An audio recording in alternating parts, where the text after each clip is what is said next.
Today, let's explore the Iziko Slave Lodge Museum. This is one of the oldest buildings in South Africa.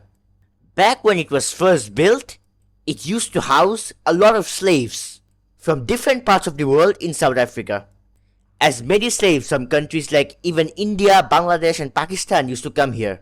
But today, it's a museum which displays exhibitions of different historical facts back at that time, along with some iconic photos, information, etc.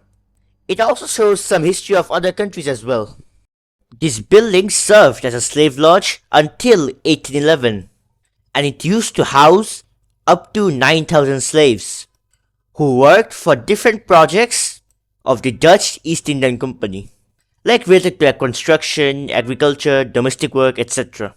And on the August of 1st, 1834, Britain passed the Slavery Abolition Act, which basically means that the owning, buying or selling of humans as property throughout all colonies of the world is officially banned. And that's when this slave lodge was transformed into many other things. For example, it became a government office, it once became a courthouse, and even acted as the Supreme Court of South Africa. And eventually in 1960s, this structure was transformed into a museum. And today it mainly focuses on the history of slavery in South Africa and its long-lasting impact on the entire world. It displays the themes of human rights, inequality and social justice back at that time. And it educates us on human rights and the consequences of war and colonialism, and the struggle of freedom for many people.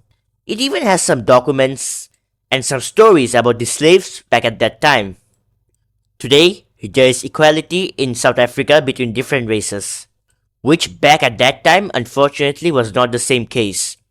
And this museum actually shows the struggles of racial discrimination back at that time.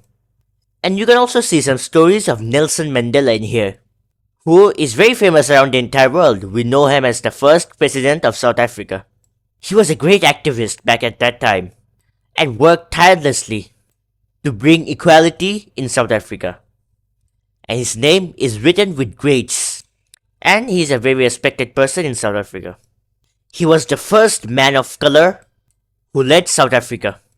And besides South African history, you can also see the history of some other countries in this museum, like the Egyptian history and Roman history. You can also see the history of primitive ages of humanity, and also dinosaur history, and many other things like these. And besides that, it also has a lot of ornaments, potteries, and other things which resonate with the culture of South Africa. So that's all from today. This was my last video of the South Africa series. I've already shown a lot about this country, as this is one of my favorite countries from Africa, as I also watch cricket a lot, and my favorite cricket players are all from South Africa. Next up, I'll be sharing more videos of some other countries in Africa, as well as some videos from Dubai. So stay tuned for those, and Allah Hafiz.